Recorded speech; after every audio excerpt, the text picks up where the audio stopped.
आज सकाळी वॉकिंगला गेले होते आणि नदीकडे जात असताना वातावरणमध्ये खूप छान झालेलं. असं वाटत होतं आपण गावात आलोय की काय, आणि म्हणून व्हिडिओ करून घेतले आणि नंतर नदीकडे जायला निघाले. पण जशी नजर नदीकडे गेली मनाला खूप वाईट वाटलं, कारण ही कोल्हापूर आणि इचलकरंजीची जीवनदायिनी आहे आणि इचलकरंजीतून येणारं 70% दूषित पाणी अजूनही थेट पंचगंगेतच जाऊन मिसळते. त्यामुळं 2026मध्ये तर नदीपात्रात काळपट पाणी आणि जलपर्णीचा विळखा वाढतच चालला आहे. ही समस्या फक्त दिसायला वाईट नाही, तर खरोखर आपल्या सगळ्यांच्या आरोग्यासाठी धोकादायक आहे. आपण याच नदीचं पाणी पितो, शेती करतो आणि आयुष्य चालवतो. मग तीच नदी आपण गटारगंगा का बनवलो आहे? इथे बघा, हे सगळी नदीच्या साईडलाच अशी सगळी घाण येऊन इथं लोक टाकतात आणि ती परत नदीत मिसळते. परत तेच आपण पाणी पितो. तुम्हाला पण असं वाटतंय का की यावर कठोरात कठोर कारवाई होऊन लवकरच याच्यावर सोल्युशन पण निघायला पाहिजे?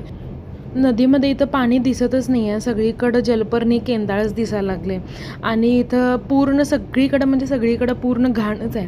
मोठ्या मोठ्या सायझिंगचं पाणी, सगळं सांडपाणी नदीतच मिसळायला लागले. कोण लक्ष देत नाहीत, काय नाही. आणि रोज आपल्या घरात घंटागाडी येऊन सुद्धा लोक नदीवरच हे कचरा टाकतात. चंदूरवडा, चंदूर रस्ता, परत काळावडा, टाकवडे, लक्ष्मी वसाहतमुळे पाणी नदीचं प्रदूषित होत चाललेलं आहे.